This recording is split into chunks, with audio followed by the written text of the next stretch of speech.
কাশ্মীৰৰ পেহেলগামৰ সন্ত্ৰাসলীলা 24 ঘণ্টা উকলি গ'ল তাৰ পাছতে বাংলাদেশৰ প্ৰতিক্ৰিয়া নমস্কাৰ স্বাগতম নিউজ 18 অসম নৰ্থ ইষ্টৰ এয়া হৈছে পোনপটীয়া সম্প্ৰচাৰ ষ্টুডিঅ'ত মই প্ৰাঞ্জল কালি সেই ঘটনা সংঘটিত হোৱাৰ ঠিক পাছতে ৰাছিয়াই প্ৰতিক্ৰিয়া প্ৰকাশ কৰিলে আমেৰিকা যুক্তৰাষ্ট্ৰই প্ৰতিক্ৰিয়া প্ৰকাশ কৰিলে বিভিন্ন দেশৰ পৰা প্ৰতিক্ৰিয়াৰ জোৱাৰ আহিল আমেৰিকা যুক্তৰাষ্ট্ৰৰ ৰাষ্ট্ৰপতি ডোনাল্ড ট্ৰাম্পে পোনপটীয়াকৈ এটা বিবৃতি লিখি দিলে ক'লে যে এই সময়ত ভাৰতৰ সৈতে আমি আছো আৰু ভাৰতৰ ওপৰত আক্ৰমণ সন্ত্ৰাসবাদীৰ এই কাৰ্যকলাপক আমি গৰিহণা দিছো আৰু ভাৰতৰ সৈতে আমি সদায় সন্ত্ৰাসবাদৰ বিৰুদ্ধে যুঁজখনত থিয় দিম ডোনাল্ড ট্ৰাম্পে এই কথা ক'লে লগতে ক'লে যে দেশৰ প্ৰধানমন্ত্ৰী নৰেন্দ্ৰ মোদীৰ সৈতে তেওঁ ফোনযোগে কথা পাতিব এই সন্দৰ্ভত বিতং আলোচনা কৰিব ৰাছিয়াৰ প্ৰতিক্ৰিয়া আহিল ৰাছিয়াও এই ক্ষেত্ৰত মাত দিলে আৰু ক'লে যে এই সময়ত আমি ভাৰতৰ সৈতে আছো আৰু ভাৰতে সন্ত্ৰাসবাদৰ বিৰুদ্ধে যুঁজি যাওক আমি ভাৰতক সমৰ্থন কৰি যাম ইজৰাইলৰ তৰফৰ পৰা প্ৰতিক্ৰিয়া আহিল ঠিক একেধৰণে বিশ্বৰ কেইবাখনো দেশে প্ৰতিক্ৰিয়া প্ৰকাশ কৰিলে কিন্তু চুবুৰীয়া বাংলাদেশ যিখন বাংলাদেশৰ মুক্তি সংগ্ৰামত 1971 চনত ভাৰতে পূৰ্ণ সহযোগিতা আগবঢ়াইছিল সেই বাংলাদেশৰ কোনো প্ৰতিক্ৰিয়া নাহিল দিনটো আজি উকলি গ'ল সন্ধিয়াৰ আগেহে প্ৰতিক্ৰিয়া আহিল 24 ঘণ্টা উকলি যোৱাৰ পাছতহে প্ৰতিক্ৰিয়া আহিছে বাংলাদেশৰ আৰু তাৰ পৰা তেওঁলোকে এটা বিবৃতি প্ৰেৰণ কৰি কৈছে যে কাশ্মীৰৰ সন্ত্ৰাসবাদী আক্ৰমণক তেওঁলোকে গৰিহণা দিছে আৰু সন্ত্ৰাসবাদৰ বিৰুদ্ধে যুঁজি যোৱাৰ ক্ষেত্ৰত তেওঁলোকেও ভাৰতক সহায় কৰিম বুলি কৈছে বা ভাৰতৰ লগত থাকিম বুলি কৈছে আৰু শোকসন্তপ্ত পৰিয়ালবৰ্গলৈ গভীৰ সমবেদনা জ্ঞাপন কৰিছে সন্ত্ৰাসবাদ নিপাত যাওক বুলি কৈছে কিন্তু ইমান সময় লাগি গ'ল তেওঁলোকৰ এইখিনি প্ৰতিক্ৰিয়া প্ৰকাশ কৰিবলৈ মন কৰিবলগীয়া বহুকেইটা কথা ইয়াত জড়িত হৈ আছে কাৰণ শেহতীয়াকৈ বাংলাদেশৰ যিখন অন্তৰ্বৰ্তীকালীন চৰকাৰ মহম্মদ ইউনুছৰ নেতৃত্বাধীন সেই চৰকাৰখনে মৌলবাদীক সহায় কৰাৰ অভিযোগ উত্থাপন হৈছে সেই মৌলবাদীয়ে ভাৰতত সন্ত্ৰাস বিয়পাবলৈ অহৰহ চেষ্টা চলাই আছে কেইদিনমান পূৰ্বে পাকিস্তানৰ ISIৰ যিগৰাকী মুৰব্বী সেই মুৰব্বীগৰাকীও বাংলাদেশ ভ্ৰমণ কৰি গৈছে সেই কথা আপোনালোকে জানে আমি এই বাতৰি সম্প্ৰচাৰ কৰিছিলোঁ সেই ISI মুৰব্বীগৰাকীয়ে ভ্ৰমণ কৰি যোৱা বাংলাদেশ তাৰ পাছতে মৌলবাদীৰ উত্থান হোৱা আৰু সেই মৌলবাদীয়ে ভাৰতক অশান্ত কৰিবলৈ চেষ্টা কৰা ইণ্ডিয়ান মুজাহিদিন সেই নিৰ্দিষ্ট গোটটোৰ গোটেই সক্ৰিয় কেডাৰবোৰেই হৈছে বাংলাদেশৰ সেই সকলো কথা জলজল পটপটকৈ প্ৰমাণ হৈ আছে ক'ত কেনেধৰণে স্লিপাৰ সেল গঠন কৰিছে অসম তথা উত্তৰ পূৰ্বাঞ্চল অথবা পশ্চিম বংগত বৰ্ধমানৰ বিস্ফোৰণৰ কথা সকলোৱে জানে কিছুদিন পূৰ্বে মুম্বাইত আক্ৰমণৰ ঘটনাৰ সৈতেও এই বাংলাদেশৰ মৌলবাদীয়ে জড়িত বুলি খবৰ ওলাল সেইখিনি তথ্য প্ৰমাণো পোৱা গ'ল বাংলাদেশৰ একাউণ্টলৈ কেনেধৰণে ধন পঠিওৱা হৈছিল বিশেষকৈ পাকিস্তানৰ মদতপুষ্ট একাংশ সন্ত্ৰাসবাদী সংগঠনৰ দ্বাৰা সেইখিনিও প্ৰমাণ হ'ল আৰু সেই বাংলাদেশে ঘটনাৰ লগে লগে বাংলাদেশ ভাৰতৰ গাতে লাগি আছে ভাৰতৰ পুৰণি বন্ধু ৰাষ্ট্ৰ আছিলে সেই বাংলাদেশে লগে লগে নিশাৰ ভাগত আজি পুৱাৰ ভাগত আজি দুপৰীয়াৰ ভাগত প্ৰতিক্ৰিয়া প্ৰকাশ কৰা নাই প্ৰকাশ কৰিছে প্ৰতিক্ৰিয়া আজি সন্ধিয়াৰ আগে মানে ইমান পলমকৈ প্ৰতিক্ৰিয়া প্ৰকাশ কৰিছে আৰু তাৰ পাছত বিভিন্নজনে কৈছে যে তেওঁলোকে ঘৰিয়ালৰ চকু পানী টুকিছে এই বাংলাদেশৰ শেহতীয়া ঘটনা প্ৰবাহ মহম্মদ ইউনুছ চীনত গৈ বাংলাদেশৰ কথা কৈ ভাৰতৰ অংগৰাজ্য উত্তৰ পূৰ্বাঞ্চলক বিচ্ছিন্ন কৰাৰ কথা কৈ ইতিমধ্যে জলাজুইত ঘিউ ঢালি থৈছে এইগৰাকী মহম্মদ ইউনুছৰ নেতৃত্বতেই বাংলাদেশত মৌলবাদীয়ে হিন্দু লোকক আক্ৰমণ কৰিছে ধাৰাবাহিকভাৱে আক্ৰমণ হৈ আছে তাত হিন্দুৰ সুৰক্ষা নোহোৱা হৈছে সেই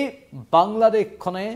স্বাভাৱিকতে এই মুহূৰ্তত মৌলবাদী শক্তিকেই প্ৰশ্ৰয় দি আছে সেই কথাটো স্পষ্ট নহলে ISIৰ মুৰব্বীগৰাকীয়ে বাংলাদেশ ভ্ৰমণ কৰি যোৱা আৰু ISIৰ বহু জোৱান বহু বিষয়া বাংলাদেশত এতিয়াও থকা সেই কথাবোৰে কি বুজায় সেই কথাবোৰে এইটোৱে বুজায় যে পাকিস্তানে এতিয়া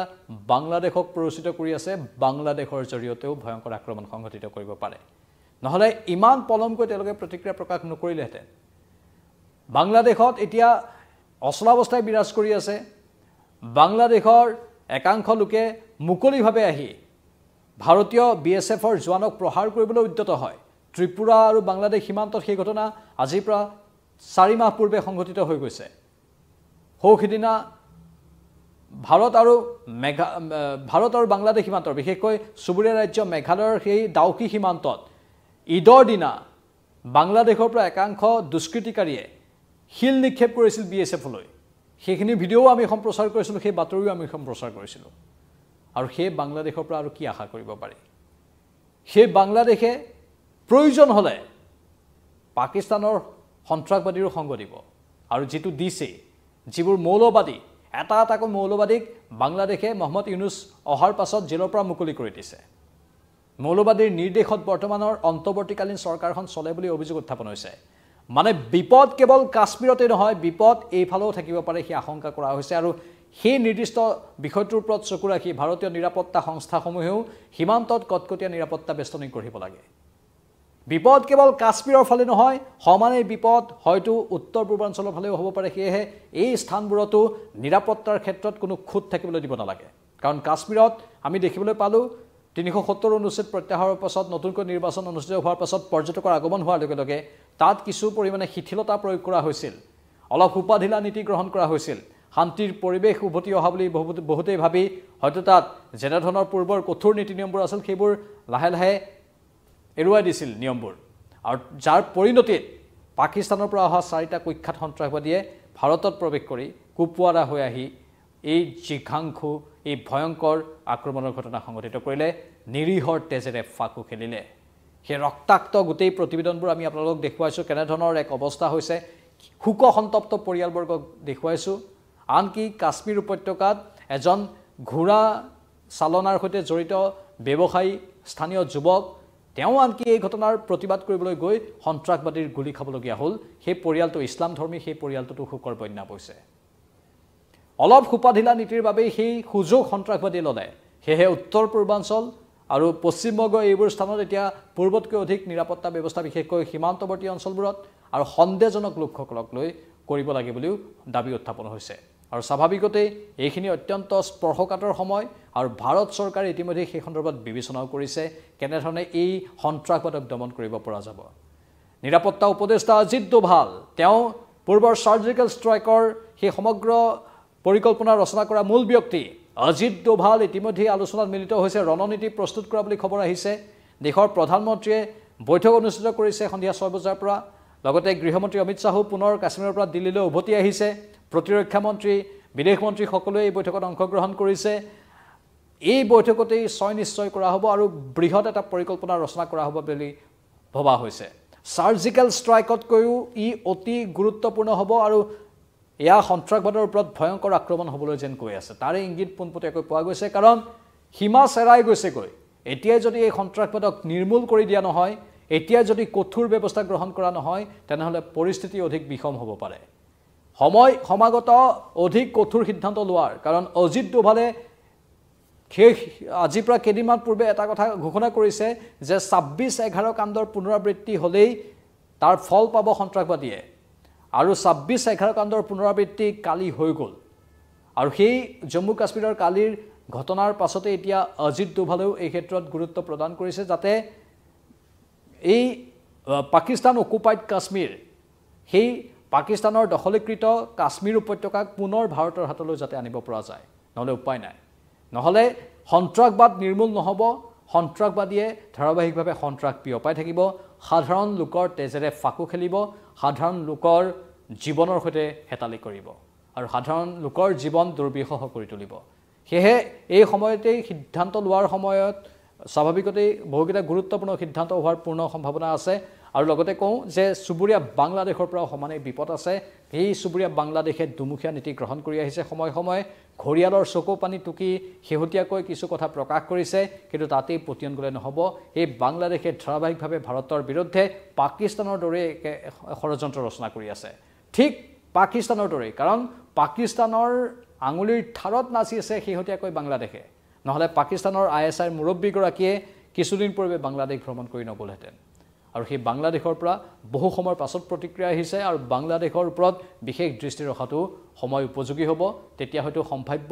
বিপদবোৰৰ পৰা আমি হাত সাৰি থাকিব পাৰিম আহিবলগীয়া আশংকাবোৰৰ পৰা হয়তো আমি দূৰত থাকিব পাৰিম এই ক্ষেত্ৰত আমাৰ সদায় দৰ্শকসকলৰ মতামত আমি বিচাৰিম আমাৰ সতীৰ্থ গুণৰ কিছু তথ্য আহিছে কৈছে যে শেহতীয়াকৈ বিভিন্নজনৰ প্ৰতিক্ৰিয়া আহিছে প্ৰতিক্ৰিয়াবোৰ আমি পৰৱৰ্তী সময়ত শুনাম পৰৱৰ্তী যেতিয়া সম্প্ৰচাৰ আনিম তেতিয়া আমি ভালদৰে প্ৰতিক্ৰিয়াবোৰ শুনাবলৈ সক্ষম হ'ম কিন্তু সবাতোকৈ গুৰুত্বপূৰ্ণ বিষয় শেহতীয়া স্পৰ্শকাতৰ এই সময়খিনিত গোটেই দেশজুৰি হাই এলাৰ্ট এক প্ৰকাৰ গোটেই দেশজুৰি হাই এলাৰ্ট ঘোষণা কৰা হৈছে কালি নিশাৰ ভাগতে দেশজুৰি প্ৰতিটো নিৰাপত্তা সংস্থাক প্ৰতিটো নিৰাপত্তা এজেন্সিক সতৰ্ক হৈ থাকিবলৈ কোৱা হৈছিলে বিশেষকৈ কাশ্মীৰৰ যি ঘটনা তাৰ পূৰ্বৰ 2008 চনৰ 26/11 কাণ্ড সকলোৰে মনত আছে প্ৰথমে কাশ্মীৰৰ পেহেলগামৰ ঘটনা সংঘটিত হোৱাৰ লগে লগে কাশ্মীৰত যেনে ধৰণে হাই এলাৰ্ট জাৰি কৰা হ'ল ঠিক একে ধৰণে মুম্বাইত আৰু মহাৰাষ্ট্ৰত হাই এলাৰ্ট জাৰি কৰা হ'ল কাৰণ 2008 চনত সাগৰীয় পথৰি পাকিস্তানৰ পৰা হোৱা সন্ত্ৰাসবাদীয়ে মুম্বাইত প্ৰৱেশ কৰি ৰেল ষ্টেচন হোটেল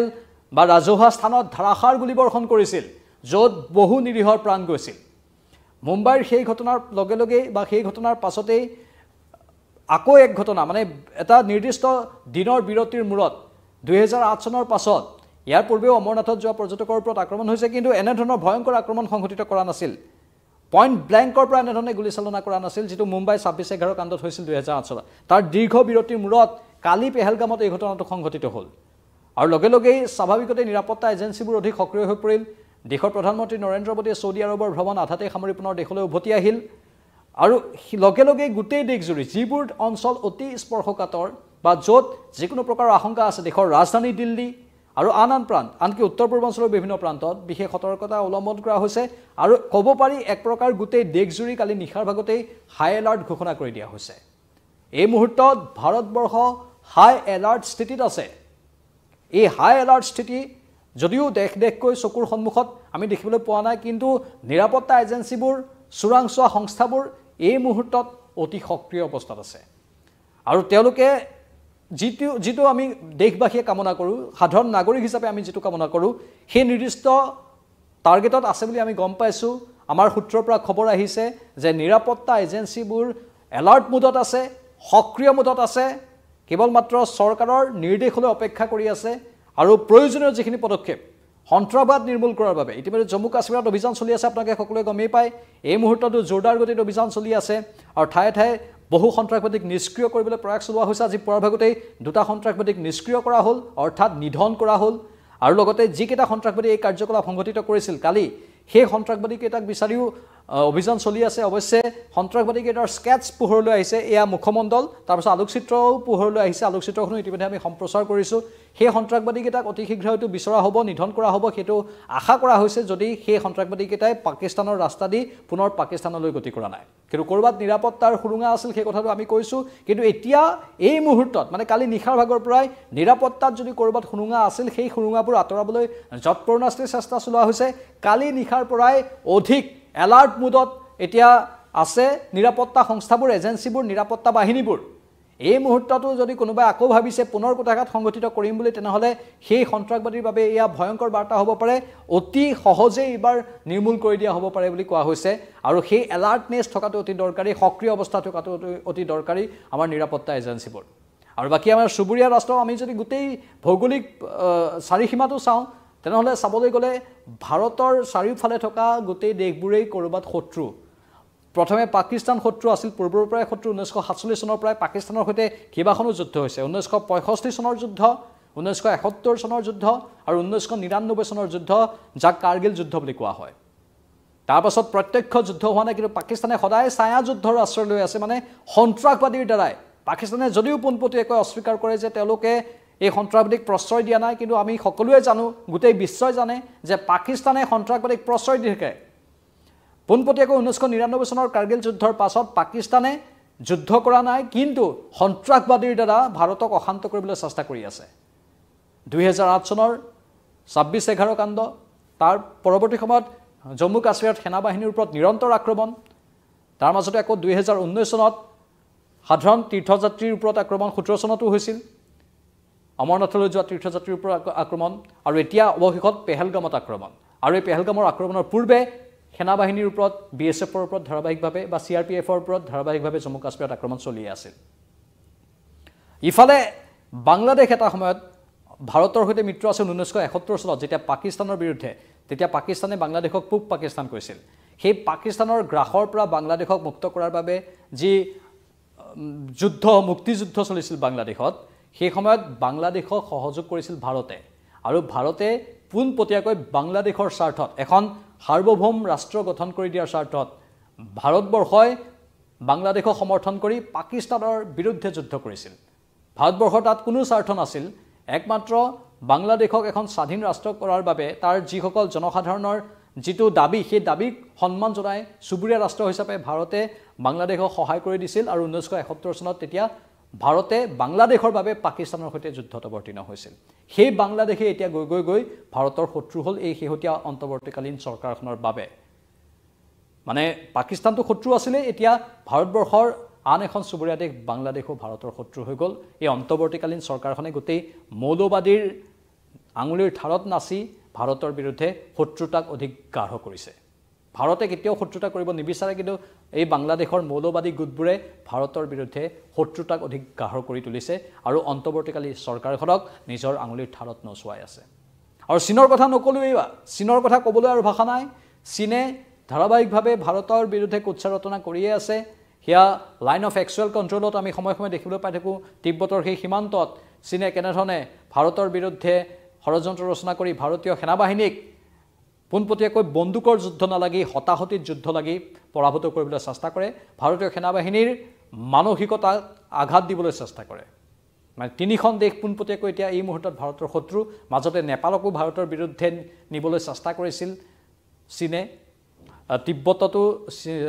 ভাৰতৰ বিৰুদ্ধে বিভিন্ন ধৰণৰ ষড়যন্ত্ৰমূলক কথা বতৰা চলি থাকে আৰু চীনেই সেইবোৰৰ উদ্যোগ লয় অৱশ্যে শেহতীয়াকৈ শ্ৰীলংকাৰ সৈতে ভাৰতবৰ্ষৰ সম্পৰ্ক ভাল হৈছে ভাৰতবৰ্ষৰ প্ৰধানমন্ত্ৰী নৰেন্দ্ৰ মোদীয়ে শ্ৰীলংকা ভ্ৰমণ কৰি আহিছে আৰু সেই শ্ৰীলংকা ভ্ৰমণ কালতেই ভাৰতবৰ্ষই বুজাই দিছে শ্ৰীলংকাক যে শ্ৰীলংকাক ভাৰতে কেনেধৰণে সহায় কৰিছে আৰু চীনৰ পৰা লোন লোৱাৰ বাবে শ্ৰীলংকাত এটা সময়ত অৰ্থনীতিৰ বিপৰ্যয় কেনেধৰণে হৈছিল আৰু এতিয়া শ্ৰীলংকায়ো সেইটো বুজি পাইছে আৰু তেওঁলোকে কৈছে যে আমি ভাৰতৰ বন্ধু ভাৰতৰ সৈতে আমি থাকিম আৰু শেহতীয়াকৈ যিবোৰ ইছলামিক দেশ আছে আৰব বিশ্বৰ দেশ আছে সেই দেশবোৰৰ সৈতে ভাৰতৰ সম্পৰ্ক ভাল আফগানিস্তানৰ সৈতে ভাৰতৰ সম্পৰ্ক ভাল আৰু আন যিবোৰ চুবুৰীয়া দ্বীপপুঞ্জ ৰাষ্ট্ৰ আছে সেইবোৰৰ সৈতে সম্পৰ্ক ভাল মানে চাৰিওফালে আগৰি থকা একাংশ দেশৰ সৈতে পাকিস্তান চীন আৰু বাংলাদেশৰ সৈতে ভাৰতৰ সম্পৰ্ক বেয়া হ'লেও তাৰ আশে-পাশে যিবোৰ দেশ আছে অন্যান্য দেশ আছে তাৰ সৈতে ভাৰতৰ সম্পৰ্ক ভাল আৰু সেইটোৱে ভাৰতৰ শক্তি সেইবাবেই কালি যেতিয়া পেহেলগামত আক্ৰমণ সংঘটিত হ'ল লগে বিশ্বৰ বন্ধু ৰাষ্ট্ৰবোৰে আৰু বিশ্বৰ বেছিভাগ ৰাষ্ট্ৰই ভাৰতৰ পক্ষ ল'লে ভাৰতৰ পক্ষত থাকিম বুলি ক'লে আৰু ভাৰতৰ পক্ষত থাকি লগে সন্ত্ৰাসবাদৰ বিৰুদ্ধে যুদ্ধখনক আগুৱাই নিবলৈ ভাৰতক আহ্বান জনালে ঘটনাৰ 3 ঘণ্টাৰ ভিতৰতে এনেধৰণৰ প্ৰতিক্ৰিয়া আহিল কিন্তু বাংলাদেশৰ এই প্ৰতিক্ৰিয়া দিবলৈ 24 ঘণ্টা সময় লাগিল মানে তেতিয়াই বুজি পাব লাগিব আমি একেবাৰে গাতে লাগি আছে বাংলাদেশ ভাৰতৰ তাৰ পাছতো এই প্ৰতিক্ৰিয়া দিবলৈ এই ঘটনাক গৰিহণা দিবলৈ বাংলাদেশৰ 24 ঘণ্টা সময় লাগিল ইমান কি ভবাৰ কথা আছিল ইয়াত যি সময়ত ৰাছিয়া আমেৰিকা বা আন দেশে প্ৰতিক্ৰিয়া প্ৰকাশ কৰিছে ভাৰতৰ এই ঘটনাক গৰিহণা দিছে ভাৰতত সন্ত্ৰাসবাদী আক্ৰমণৰ ঘটনাক সেই সময়ত বাংলাদেশৰ ইমান ঘণ্টা সময় কিয় লাগিল সেইটোৱে সকলো কথা বুজাই দিছে বাংলাদেশ যে মৌলবাদীৰ ইছাৰাত চলি আছে আৰু বহলকৈ কোৱাৰ কোনো প্ৰয়োজন নাই মূল কথাখিনি আমি আপোনালোকৰ সন্মুখত ক'লো সেয়ে আমি সদায় সন্মানীয় দৰ্শকসকলৰ মতামত কমেন্ট বক্সত বিচাৰিছো এই মুহূৰ্তত বিদায় লৈছো চাই থাকক নিউজ 18 অসম নৰ্থ ইষ্ট নমস্কাৰ